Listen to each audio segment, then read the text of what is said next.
ഇത് എല്ലാ വീട്ടിലും നട്ടു വളർത്താവുന്ന ഒരു അത്യാവശ്യമായ ഒരു സസ്യമാണ്. ഇതാണ് മൃദുസഞ്ജീവിനി അല്ലെങ്കിൽ അയ്യപ്പാന്. സംസ്കൃതത്തിൽ അജവർണ എന്നും അറിയപ്പെടുന്നു. മലയാളത്തിൽ ശിവമൂലി, വിഷപച്ച, അയ്യപ്പാന്, ചുവന്ന കയ്യോന്നി, മൃദുസഞ്ജീവിനി എന്നെല്ലാം പറയുന്നു. ഇതെന്തൊക്കെ ഉപയോഗമെന്ന് നോക്കാം. ആയുധങ്ങളാലുണ്ടായ മുറിവുകൾ ഉണങ്ങാൻ ഇത് ഉപയോഗിക്കുന്നു.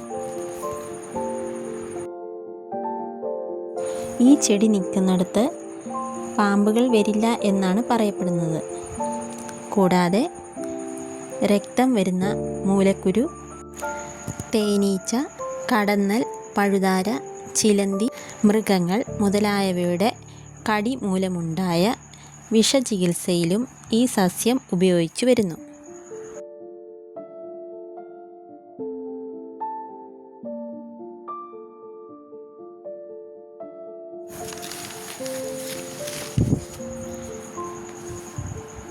പ്രമേഹ രോഗികളുടെ ഉണങ്ങാൻ താമസിക്കുന്ന മുറിവുകൾ, വായ്പുണ്ണ് എന്നിവയ്ക്കും നല്ലതാണ്. പനി, ചുമ, ആസ്മ, ത്വക്ക് രോഗങ്ങൾ, മൂക്കിൽ കൂടിയുള്ള രക്തസ്രാവം, രക്തം ഛർദ്ദിക്കുക, രക്തം ചുമച്ചു തുപ്പുക, ആർത്തവ വേദന എന്നിവയ്ക്കും ഇത് നല്ലതാണ്.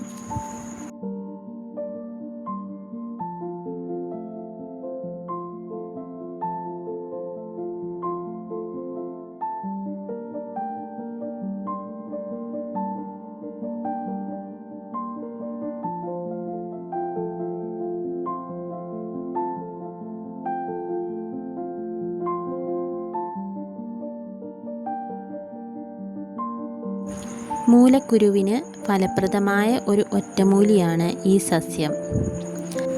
ഇതിൻ്റെ 7 ഇലകൾ ദിവസവും രാവിലെ വെറും വയറ്റിൽ ഒരാഴ്ച കഴിച്ചാൽ മൂലക്കുരുവിന് ശമനമുണ്ടാകും.